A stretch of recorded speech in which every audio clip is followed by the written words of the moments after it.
the next team on our list, Dallas Cowboys. This might be an interesting episode because it feels like everybody is extremely down on this team. I'm not seeing it, and I wonder what you're thinking as well. We obviously don't compare notes. If this is your first time tuning in, we go across the entire NFL. Like I just said, the Dallas Cowboys are our next team on the list. We go over the 2024 season, then we go over the 2025 offseason. We take all of that and then give our predictions for the 2025 football season. Let's go into the Dallas Cowboys, where last year in 2024, they finished 7-10, third in the NFC East, missed the playoffs. I think automatically when I think of their season last year, it just felt like a big train wreck. Obviously Dak played up until week 8 or week 9, actually, before he had his injury, and they got off to a rocky start. And that's something that when everybody is really harping on the fact of talking about the Cowboys this offseason is like, oh, like when Dak was playing, the offense looked bad, blah, blah, blah, this, that, and the third. You can say that about, I mean, when we talked about the Rams start off slow every single season. The Bengals start off slow every single season, and they kind of don't get that same sort of rhetoric around their team. I think that's interesting because we obviously didn't get to see Dak play out this entire year. So I'm not going to sit here and overreact to what we saw at the beginning of the year last year, because when he stopped playing, they were 3-5. Obviously that's not great. He got hurt in the game against Atlanta, but at the same time, we didn't get to see the full body of work. Obviously when you're looking at some of these games that they lost, when Dak was playing, they lost to New Orleans Saints. That's when the Saints were the best team in the NFL, if people remember that, the first 2 weeks of the season. Then they had a tight loss to the Baltimore Ravens, 28-25. They beat New York, they beat Pittsburgh Steelers, and then they lose to Detroit. They get smoked by Detroit 47-9, when Detroit at the beginning of the season was a true juggernaut on offense and defense. Go into the bye week, they lose to a San Francisco team 30-24, and then the game where Dak gets hurt, they lose 27-21. Obviously the New Orleans Saints loss is extremely bad. Obviously the Detroit loss is really bad. But outside of that, those were competitive games against some of the league's top teams. And I feel like that is something that hasn't been talked about at all. What do you think about the beginning of the season stretch when Dak was healthy and the narrative that people paint about how the offense was bad at the beginning of the year? Well, I think that we talk about this pretty much on like a week to week basis because um, of how long the NFL season is. At 3-5, your season's far from over. So that's something that we both try to keep in like take into account. I feel like once we do like the in season episodes, because yeah, you can start out 3-5, but does that mean you're absolutely out of it? No. And based off of the success that Dak has had and the Cowboys have had in the regular season, there was still plenty of time to turn it around. They still had half of a season left to get that thing back on track. Now, it might have been a little more difficult because of the division that they were in, but I don't think I wouldn't have written them off quite yet after week 8 if Dak were to be healthy, is like still healthy. So I think it's fair to criticize that they didn't play well, but I don't For think it's sure. fair to say like that the season was over after 8 games. Yeah, I'm completely on your side. Just to go into a little bit of team stats, some DVOA numbers. The 2024 Cowboys had the offensive DVOA. They ranked 26th in the league. Obviously, that's a majority of the season being played by a Cooper Rush, Trey Lance, the final game of the season, and a little bit of a shaky start of the year with Dak. And then the defensive DVOA, they finished 20th, and then total team DVOA, they finished 23rd. Definitely a letdown season last year for them. And obviously it seemed to be plagued with injuries with Dak, obviously at the beginning half of the year, but as a whole, on the defensive side of the football, they really were not able to stay healthy at all. Yeah, and that's something that you're going to have to lean on, especially if your starting quarterback gets hurt. That's pretty much the only chance that you have as a team to make the playoffs. You can't expect Cooper Rush to go in there, and he did have a couple decent games along the way. I mean, he had a game where he threw for 292, a game for 247 against Washington that they won. Like, they stole that game probably against Washington. He had a game for 354 yards. Like, he made some plays and he was a feasible backup, but if they wanted any shot at making the playoffs, they had they had to have their defense be healthy, and ultimately that's not how it panned out, and they finished 7-10. Yeah, 7-10, and obviously we talked about the Dak injury. CeeDee Lamb played through a shoulder injury all season. They shut him down for the final 2 games of the season. Yep. That always sucks. Some coaching firings in the 2024 season. They fired Mike McCarthy in 2024. Very interesting. I guess it was we say this all the time. Like, if teams let a guy stay for 1 year too long, then we're we critique them heavily. If they move on from a guy a year too early, everybody's like, oh, like, was that the right move? I'm gonna kind of lean on the side of that was the right move to make. I think that his stay in Dallas was kind of wearing a little bit thin. And it's like, why not keep him? Why keep him for another year? It felt like when they lost to the 49ers in the playoff game when Zeke on the last play of the game, when Zeke kind of got pushed over and was playing center, everyone after that season was like, it's time to move on from Mike McCarthy. They go into this season with Mike McCarthy, didn't play out the way that they thought it was. It felt like it was time to let him go. And then they bring in Brian Schottenheimer. First question, what do you think about the they also brought in Matt Eberflus on the defensive side of the football too, which I feel like is worth noting. Well, yeah. What did you think about the Mike McCarthy firing at first, and what did you think about the promotion of Brian Schottenheimer to head coach? So McCarthy, he's still not a coach anywhere, right? I'm not delusional. Okay. Well, for starters, I think that he's still a feasible coach, an NFL head coach. But it probably was time to move on. I know the thing with Dallas is you're going to be good in the regular season if Dak's healthy, and it kind of all falls apart whenever they get to the playoffs. And so they're probably going to be in a period where they're going to try and find that guy that can help them get over the hump and eventually make it to an NFC championship game. And I don't necessarily know if he was the guy to do that. So they hired internally Brian Schottenheimer. He was an offensive coordinator for how many years in the NFL? A long time. I don't know. A long time. Okay. I wasn't sure if you had it up or not, but no. Yeah, he comes in now, head coach. He's calling the plays on offense. I think this is kind of a risk for this guy to be that long of an offensive coordinator and not have a head coaching job until right now. I think that's a fair concern. But I think it probably was time for a fresh face in that building. And I think ultimately at the end of the day is what it comes down to is Dak Prescott going to be healthy in the regular season? If so, you can pencil in X amount of wins for this team. So I think it's reasonable to be concerned about this move as a head coach, but I think I would just be more concerned and happier going into a season where Dak's healthy. Yeah, there's a narrative around Dak currently that he's bad, he's not good, et cetera, whatever that is.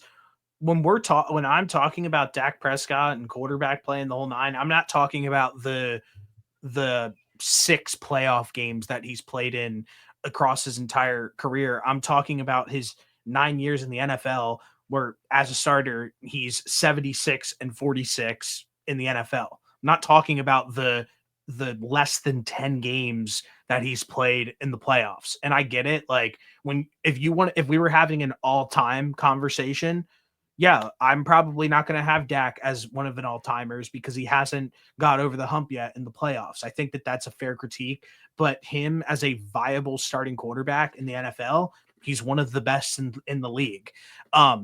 Looking at some of his records at when he's played a full season, 13-3, 9-7, 10-6, 8-8 1 year. That was a down year. 11-5, 12-5. If Dak is playing a full season, it's looking like, from if you just go just based off history, you're in a pretty good spot to be one, winning and or competing for the division, and almost a lock to be in the playoffs. So I think that that is completely fair to say, is like, is Dak going to be healthy for the full year? Yes. If so, this team has a real shot. Yeah, I think that they've won 11 or at least 10 games every year. I mean, 2024 aside, they won 10 games plus in 21, 12 and 22, 12 and 23. Dak was healthy for all three of those, I believe, and they made the playoffs every year. So I don't think it's necessary. It hurts me to say it, obviously, as an Eagles fan, but I'll give credit where credit is due. When Dak plays, the Cowboys are a different team, and they are obviously much better. And I don't think it's the conversation that's been going around with Dak. I don't think it's necessarily been accurate, because, like you said, they take the few playoff games that he has played in into account, and I think that is fair criticism, but the entire body of work that he's had is, you're pretty much winning 10 games every time he's healthy for a full season. Yeah. Some other stuff too, like we said, Schottenheimer, and then they bring Eberflus in as a defensive coordinator, which it seems like the defense in Chicago over the last few seasons has been pretty decent, and I think it's a little bit understated of like how little talent there is on that roster. Obviously, like Jalen Johnson's a really good player, but they don't really have that great of a pass rush. Since they signed Tremaine Edmonds, that was their big splash. And he kind of wasn't good at all. So I think like what he was getting out of those teams, I feel like that's not stated enough. And I look at this defensive roster, defensive depth chart for the Dallas Cowboys, and I think that they're just really decent. So something to keep in mind is, can he get more out of this team, out of this defense that they kind of fell off of a cliff a little bit last year, and can they kind of round back into form? Yeah, I think that Matt Eberflus is a decent defensive coordinator and will have the Dallas Cowboys back to a level that Cowboys fans are familiar with. Um, the Bears, obviously, being a head coach is a lot more responsibility, a lot more things you have to worry about, as opposed to if you're just locked in on being a good defensive coordinator, which I think Matt Eberflus can do that. Definitely. So 2025 offseason, we kind of already started to get into it a little bit. I want to start out with this Micah Parsons situation personally, because there's multiple sides of the fence here. There is the, oh, Jerry Jones is an idiot. He doesn't know what he's doing, blah, blah, blah, this, that, and the third. And then it's the other argument, it feels like, is very pro player. I first want to start out by saying Micah Parsons the other night for the preseason game, going to Atlanta, looking at the Atlanta Falcons logo and throwing up the call me sign, and then him sleeping on the sideline on a table, and then going on Twitter afterwards and being like, "Oh, thank God somebody finally said something, like I wasn't sleeping the entire time on the sideline." Micah Parsons, you are a professional athlete. You are about to get paid 200 plus $1 million over a 5-year period. Act like an adult. If anything, everybody having all this stuff to say about Jerry Jones, there's a reason why Micah Parsons fell to 12th in the draft when he did, and that was because of off the field concerns. And now going into a contract negotiation, hey, if you want to make the big bucks, if you want to make that big boy money, you are going to have to sit down and hear a bunch of things that you don't like about yourself, because you are going to be in a position now where an organization that is the most valuable organization across all sports, and you are going to get paid a $500 million probably over the course of your career to sit there and be the face of the franchise and play at a high level. So yes, you're not going to like every single thing that the organization is going to have to say about you, but if they're going to make that large of a commitment to you, they're also going to sit there and try to protect themselves as well. It's just like any other job in the entire world. And I guarantee that if I went to work and laid on a desk and said, well, I didn't sleep the entire shift, I would get fucking fired. So I think at a point, Micah needs to actually start acting like an adult in these contract negotiations. And I think it's so easy to sit there and judge a Jerry Jones in this type of situation when you don't take a minute to look at the way that Micah has presented himself over the course of this contract negotiation and be like, could he have done better? And Jerry Jones came out and said it himself. We have Micah's rights for the next 3 seasons. They have him under contract this year. They can franchise tag him next year, and they can franchise tag him the year after. So they are clearly not going to move on from him. And I get it. He is going to sign a contract at some point and make himself a very rich man. But at the same time, everybody acting like this is something that is just like so easy to get done. If it was that easy to get done, it'd be done. Also, you look across the entire NFL, there are multiple guys who are holding in and holding out every single season up to this point.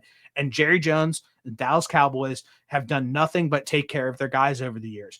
I think of somebody like a Dak Prescott who had similar contract negotiation problems with them, and he ended up not playing on a re-up deal. He snapped his ankle, and after he snapped his ankle, Jerry Jones still gave him 2 massive contracts. So there's no reason to sit here and think that he wouldn't get taken care of now up to this point.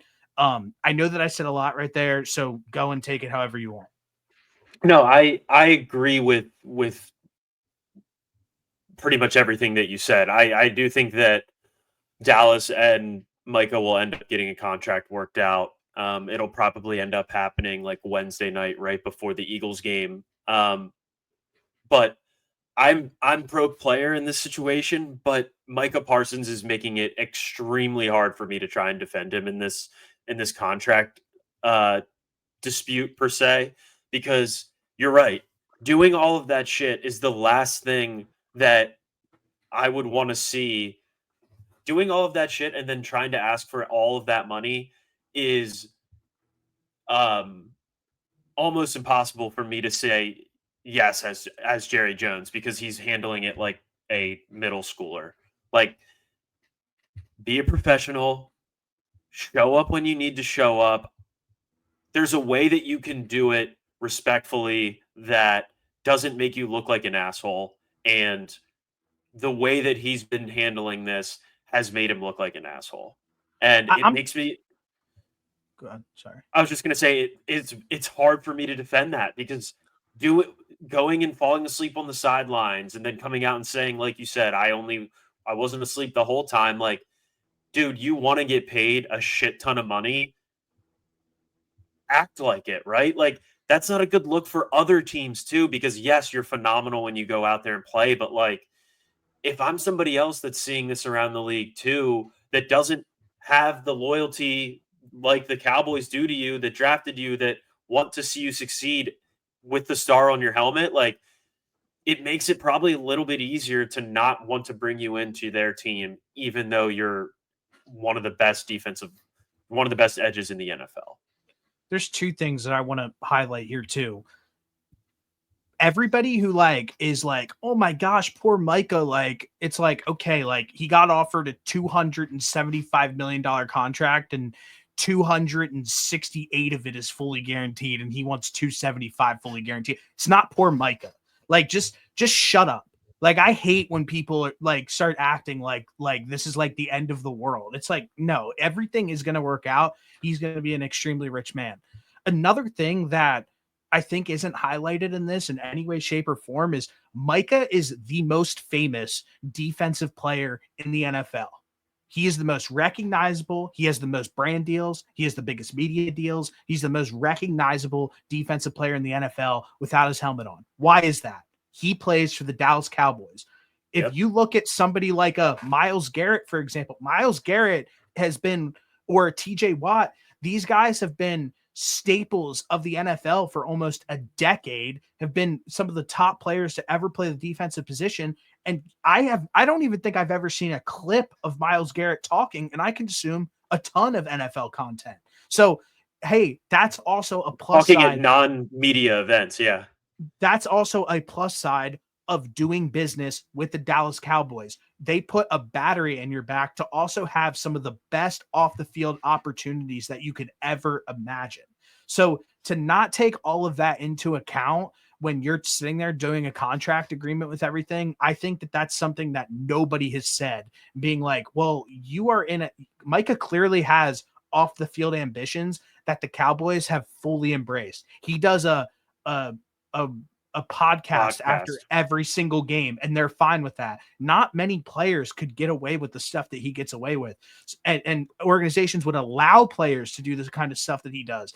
Yeah. So to sit here and to like turn your back on Jerry Jones, which like I listen honestly, I said this the other day to you. I kind of Yeah. like what Jerry Jones is doing. I hate the fact that every single player can just stomp their feet, pout, and lay on a table on the sideline and get what they want. Like Jerry Jones is like, dude, like ultimately at the end of the day, I'm your boss, and like you have to treat me with some respect as well. And I like that aspect of things. It's not like a Terry McLaurin, when he went and handled his contract situation this offseason, it seemed like it got nothing handled with nothing but class. He Yeah. understood that it was business. He was at practices. He was shaking the owner's hand even when contracts weren't finished. So I'm just kind of sick and tired of this narrative with with contracts in general, but this Micah Parsons contract kind of inflated it as a whole. And it kind of gave me the opportunity to put all of the thoughts that I've had across the league over the past few years and being able to kind of put it all into like one comprehensive piece is like, Micah, you are in one of the best situations for yourself that you could ever imagine. So also when you're going to go and get that contract, you have to keep that in mind as well. If I'm Micah's agent, I would be fucking furious at the way that he has been handling it and tell him, hey, go look at how Terry McLaurin handled it. I think that's a perfect example because Terry just got paid this afternoon and there wasn't any tweets about it. There wasn't any videos of him being ridiculous on the sideline. There wasn't Like you a said, 4-page notes app of him like venting on Twitter either. the notes apps are kind of funny, but probably not the way that you want to go about it. But I get you correct. But yeah, he just handled it in such a much better manner, and it paid off. They got the deal done. 3 years. What is he getting? Like 32 million a year. No idea. Good for him, right? That's great. Maybe if I'm Micah, I take a page out of that book because you'll probably have another contract at some point down the road after this Definitely. one, and Definitely. you you'll probably look back on how you handled this and probably regret it. Yeah. It sucks. I like you said, I like Micah. I think that he's going to be a really good player for a really long time. I just this contract shit is so frustrating to hear everybody talk about because it's just like everybody just acts like it's like, oh, just snap your fingers and just pay him $350 million. It's that easy. It's No, like it's not. Yeah. if it was that easy, it would have been done already. It's just not. They're clearly at a standstill with how things are getting worked within that contract, whether that be fully guaranteed money, incentives, whatever that might be. They're just not there yet. They'll get it done. I don't, like I said, Micah is not getting moved from the Cowboys, and you know that too. I felt like when this Yep. story first got kind of brought up by Micah to begin with, I was like, and people were talking about it. The first thing I said to you was like, "This is a non-story. They're going to get a deal done." So like, let's just stop talking about it. And then obviously, like now, all of this is kind of spidered into other things. And at first, it was like the Jerry Jones conversation. It was easy to kind of hate on him. And now, like the more and more that things get revealed, it's like, okay, like, well, if Jerry Jones might not be handling it like an A+ way, but neither is Micah Parsons. So how about we give a little bit of blame on both sides of the pie there? So that's pretty much my piece on the Micah Parsons contract situation. Yeah, I will say at the very beginning of this, like anytime a Dallas Cowboys player comes out and requests a trade, I think of it while they're trying to get a contract signed. I think of it as like 99% chance that they don't get traded, 1% chance they do. I think when the Micah situation came out, I think the Notes app is probably what skewed it for me a little bit. It was probably at like 95% chance they get the deal done, 5% chance they don't in my head. But as things have progressed, like I'm back to 99.9% they get the deal done and 0.1% chance they don't, just because this is the way that Jerry and the Cowboys operates. They will get it done at some point, but it won't be the timeline that it'll be on their time. It'll be when they want to get it done. So Correct. All right, let's get into the 2025 offseason. We kind of just covered a lot there with the Micah contract negotiations, with the head coaching changes, the whole nine. Let's get into some roster losses. I have some notable ones here. If you can kind of fill in the blanks around it for me. DeMarcus Lawrence obviously went and departed to Seattle, and then all-pro guard Zach Martin retired in February. Yep. I've got Jordan Lewis moved on to Jacksonville. Brandon Cooks went back to New Orleans. Chauncey Golston went to the Giants. Chuma Edoga went to the Jags. Cooper Rush to the Ravens. Rico Dowdle moved on to Carolina. Trey Lance moved on to the Chargers. Amani Oruwari, I believe he moved. I think he went to Cincinnati. Am I wrong? I can't believe he's in the NFL. Yeah, I can't either. But that's and Linval. They lost Linval Joseph too. Big wing ball. Yeah, some guys, obviously DeMarcus Lawrence, he's a longtime great. I don't know how great he is currently, but yeah, you lose him. And then obviously Zach Martin was a great player for a really long time. We'll get into it when we talk about the NFL draft. I feel like that they're going to do a good job of being able to replace that role and fill that role, but obviously he's a great, so it's hard to say that as of right now. Some moves that they made this offseason. My favorite move of the entire offseason so far, other than the Geno Smith move to the Raiders, because I feel like that was the most significant. This George Pickens trade from him to go to Pittsburgh to Dallas might be the most underrated move of the entire offseason. The fact that I have heard people on podcasts talk like, yeah, George Pickens, like this could be a move that could really pay off, or he'll be off the team by week 7. There is a 0% chance that George Pickens is off the team by week 7. George Pickens is going to play all 17 games.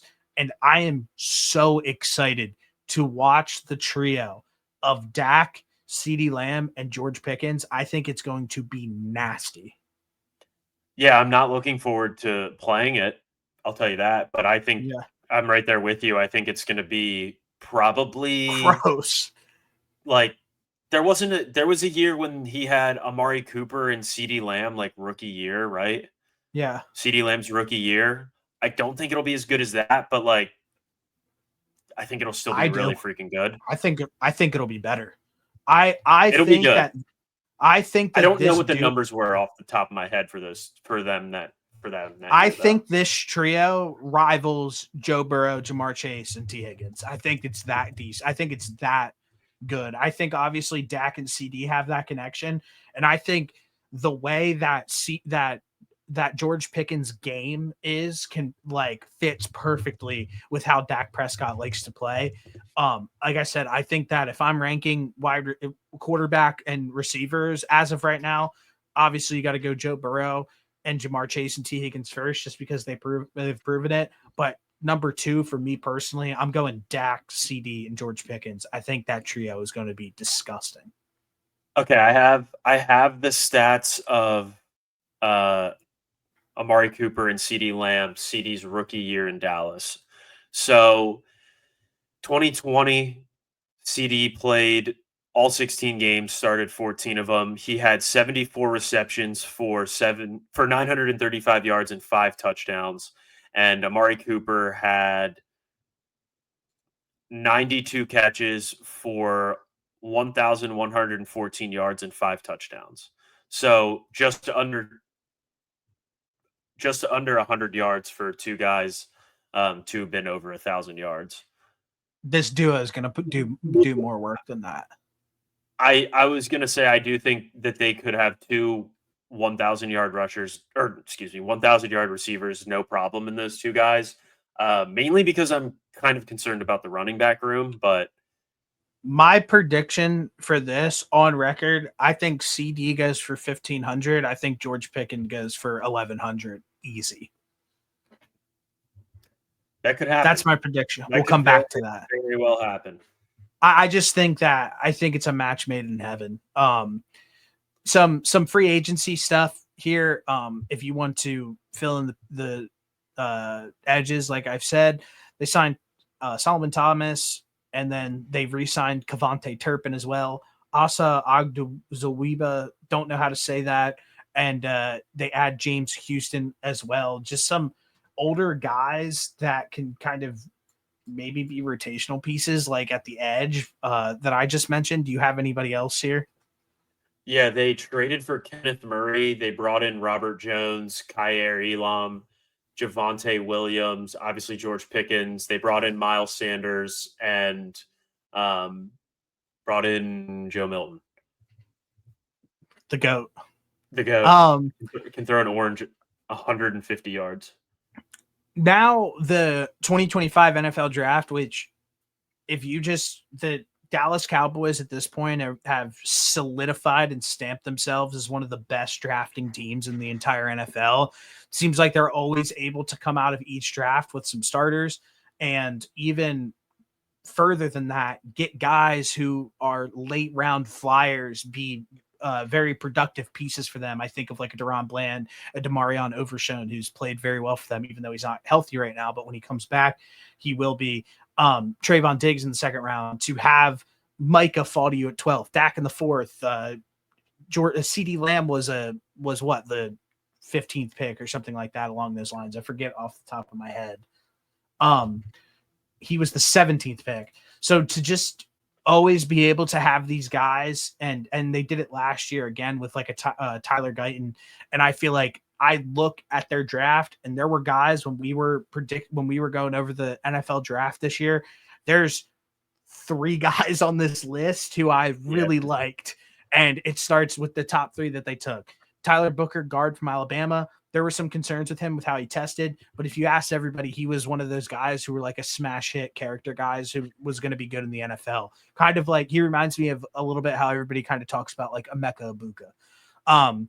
Another person is Donovan Azaraku, who kind of would be like a change of pace type of edge rusher, where he can kind of go in and be that bendy, fast twitch kind of guy on third down. And then they get Siobhan Ravel, a corner, which they've had good luck with corners over the past few years, which if he did not tear his ACL, he's I think he would have been a first round lock. Yeah. He's from Eastern Carolina. Jaden Blue, running back from Texas. He's kind of already, I know he's not healthy currently, but if he does get healthy, I know that he's kind of stolen the late round sleeper buzz and fantasy type kind of guy who could potentially take over, because the Miles Sanders and Javonte Williams duo isn't something that blows you away. Get Shamar James, linebacker out of Florida, Anaje Cornelius, tackle out of Oregon, Jay Toia, D tackle out of UCLA, Phil Maffa, running back from Clemson, and Tony Aking Betsoa, D tackle out of Maryland. I like every single player that they took. They took 9 players. I like every single player they took, all 9 players. I think they're all good. I forgot they took Phil Maffa out of Clemson. I remember watching him a couple times, and he was kind of nice during certain games. Obviously, I didn't sit here and watch a ton of Clemson football, but whenever I did, I felt like he was doing a pretty good job back there. But especially those first 4 guys that they took, I think they're all going to be impact players for them this year. So hats off to them. They did a great job in the early rounds. I can't sit here and say I know enough about the back half of their draft, but I just remember them from college. I should restate that. I know all of these guys from college. They were all pretty decent college players. So I'm like, I look at some of these guys. I'm like, oh, he was pretty good in college. Like, I just like everybody that they got. Yeah, I like those first 4 guys, especially. The Cowboys have done a great job drafting, and it seems like Tyler Booker actually is going to have a chance to step in and play right away. He's the starter because of some of the injuries that they've been having in training camp. Even without injuries, he's starting. Well, good for him. But yeah, the injuries, I did want to mention that. I don't know where some of these currently stand, but I Rob looked into Jones. all of these. Sorry, I looked into all of these injuries. If you're looking across their offensive line, you were just about to say Yeah. Rob Jones. He just got put on IR. Tyler Guyton Yep. and Tyler Smith are both trending to be playing week 1. What about okay, Terrence Steele's back at practice. Okay, so yeah, they're good. It looks like it's only going to be one guy that they're going to be missing for the beginning of the season. They did just they brought in Lyle Collins as like some veteran depth, but that was one of my concerns was the health of this offensive line because I knew there was some things jumping around during training camp, but it seems like everyone should be good besides Rob Jones. Breaking your neck fucking would suck. I told you my homie just broke his neck. Like it's probably Yeah. not. It probably can't feel great. I mean, I'm obviously not an expert, but No. yeah. You did get hit by All a right. car though. He did not get hit by a car. No, you. Oh yeah, I did. Yeah, I mean that doesn't count. The win total for let's get into some 2025 bets, Vegas win totals. Their projected win total right now, am I seeing this right, is at plus at 8.5 wins?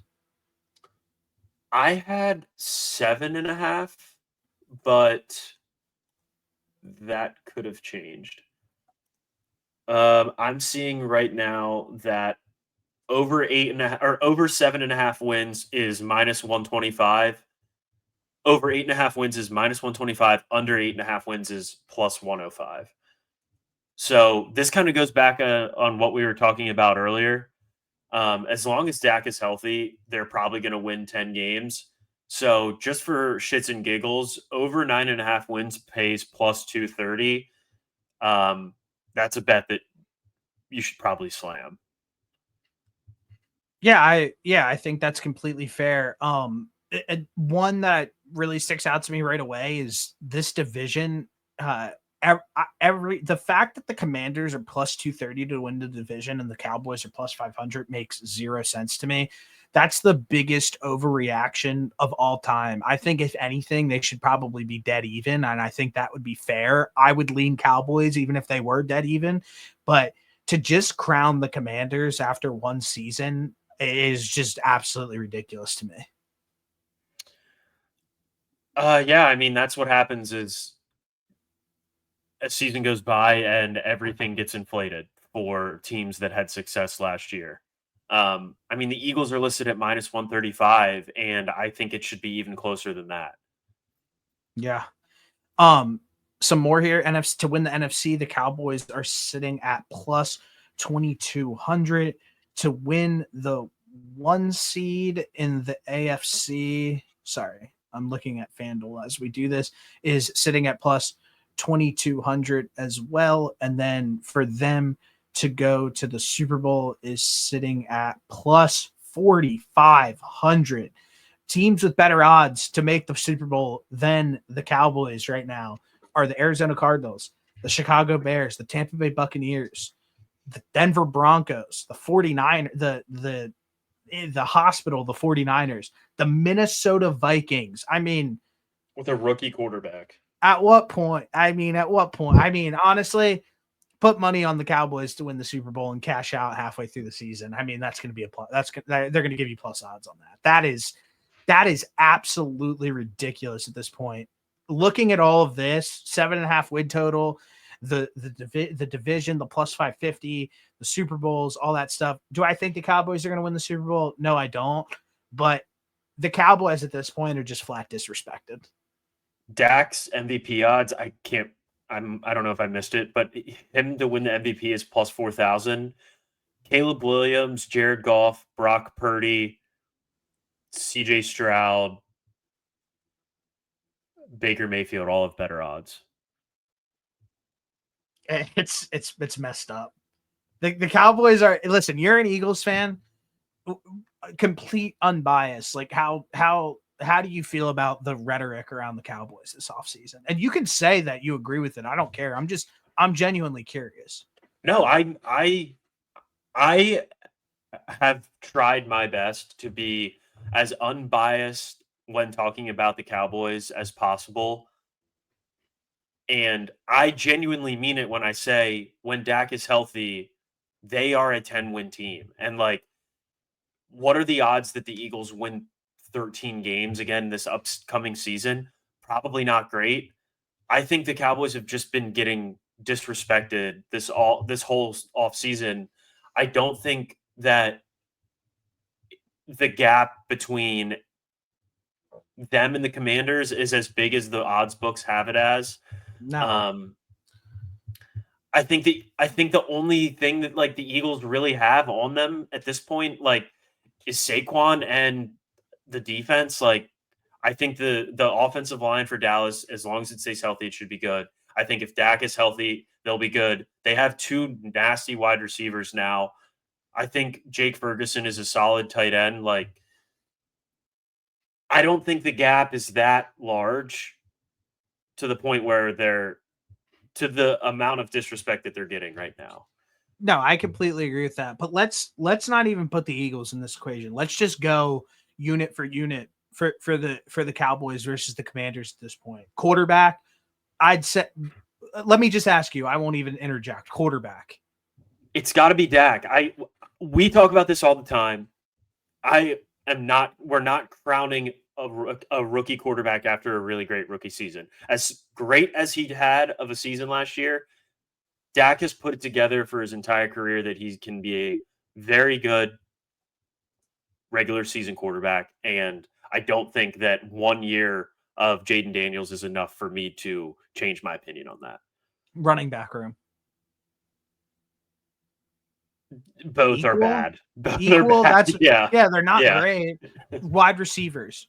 Uh, as a unit, I mean, the Cowboys have the best wide receiver between the two of them, and the room is better. Right now, would you rather have George Pickens or what's his name, or Terry McLaurin? Probably for the long run, George Pickens, but for one season, Terry McLaurin. But I, neither I one of would them are I would disagree. close I would to disagree with you with CeeDee that Lamb. because I would personally would disagree with you with that just because me and you've gone over George Pickens' stats with a really bad with a really bad Yeah, offense and quarterback, and he almost rivals some of the stats that he puts up. We talk tight end Zach Ertz versus Jake Ferguson, kind of. It's probably. I think Zach that's Ertz a had a better season last year, but I don't think I think it's just a game by game basis for those guys. How about the offensive line as a whole? I think the Cowboys' offensive line should be better. I mean, and then if we talk about defense, we went over the The Commanders Dallas after defense should be better as well. they just have better they have the best player on defense and Micah Parsons, and I just think as a unit in general, they get disrespected. I see a lot of people this offseason talking about how the coverage of this Dallas Cowboys team is going to be really bad. I'm not seeing that. You're getting back a healthy Deron Bland. You're getting back a healthy Trayvon Diggs. I mean, between the two seasons ago, Deron Bland broke the record for most pick sixes. These two, and I forget how many interceptions Trayvon Diggs has had through this first half of his career. Let me just check real quick here, if that's okay. He has 20 interceptions in his career, and he's only played in 4 seasons. Like, I just these guys are gamblers, I'd say. Like Yeah. they will give up some plays, but they're absolute ball hawks and are complete game changers. So I think just alone getting those two guys back are completely undervalued at this point. Obviously, the news came out today that you're going to be getting Trayvon Diggs back. He passes physical, is off the PUP.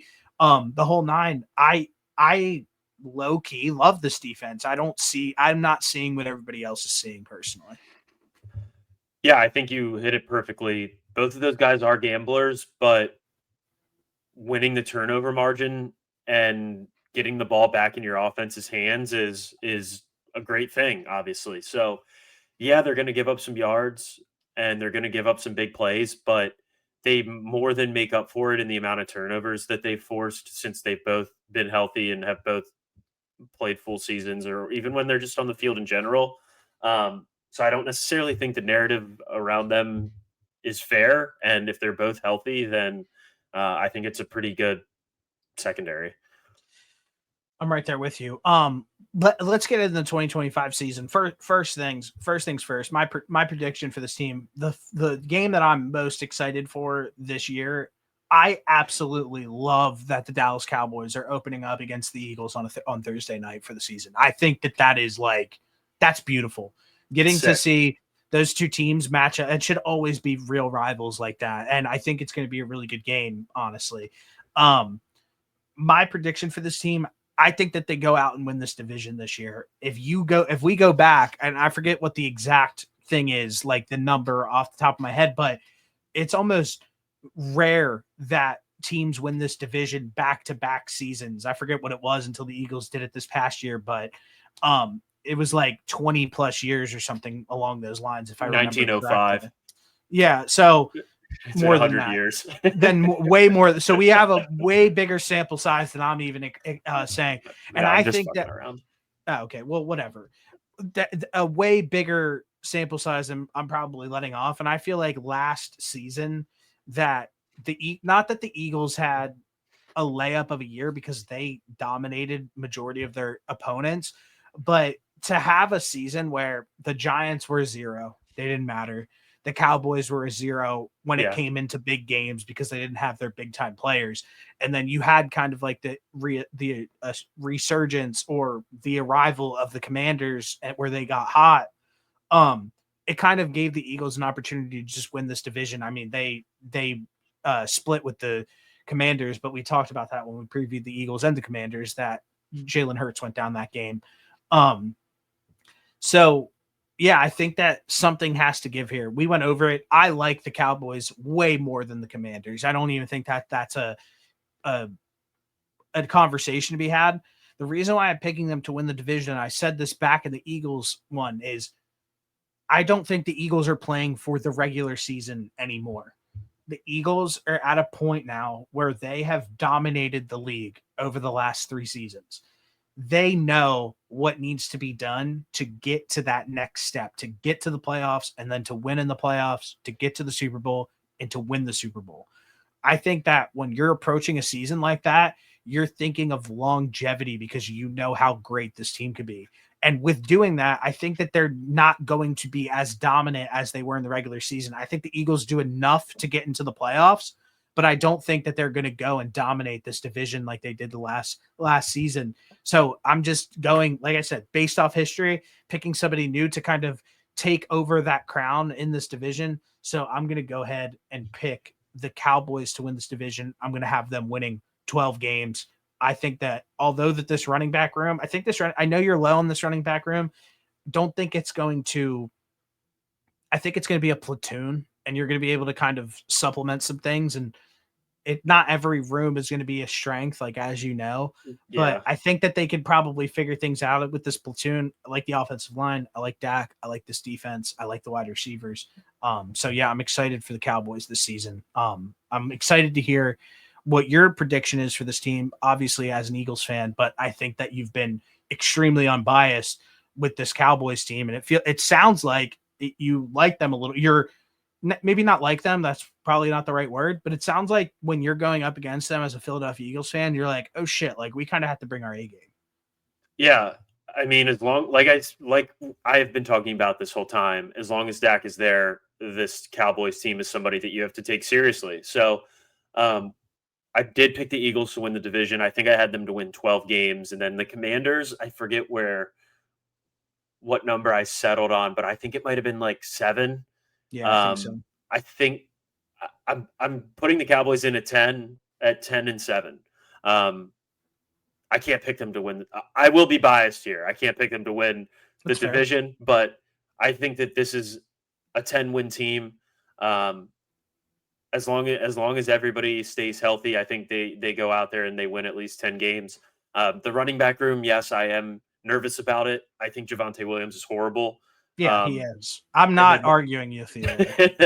and then Miles Sanders is also horrible. So I just don't really know what that's going to look like at first. I think that's reasonable to have some slight concern with. The Jaden Blue situation, like you mentioned, he could end up. This is the perfect situation for him to take over the running back room as running back one.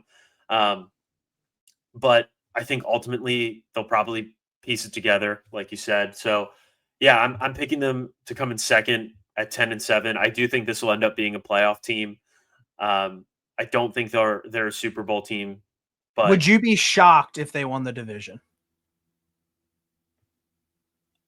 At 12 games? Would you be shocked if they won the division? I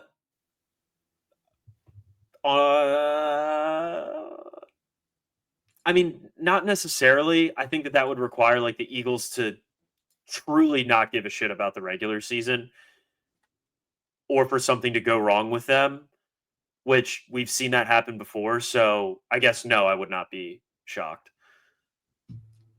The only team that I would be shocked if they won that division would be the Giants. Dude, the Giants are sneaky. They really are. Okay, but they're not sneaky 12 wins good. The winner of that division is going to probably have to win 12 or 13 Russ is games. there. Russ is there. Okay. Well, it really does sound. It sounds like we're really high on this team. From the sounds of it, other people are not. It sounds like even maybe Dallas Cowboys fans are not either. I don't know. I just don't. I am not foreseeing how this team just isn't good. I that's just me though. But I guess I don't get it either. We get to watch it play out. We've talked about it a couple times. There's 3 new teams that make the playoffs every year, and Dallas was not a playoff team last year. I could easily see them stepping into the spotlight and being one of those 3 teams this year. I'm right there with you. Perfect. I just spit it. Good girl, we're getting paper as a passion. Collect the stacks and bring it back, man, and take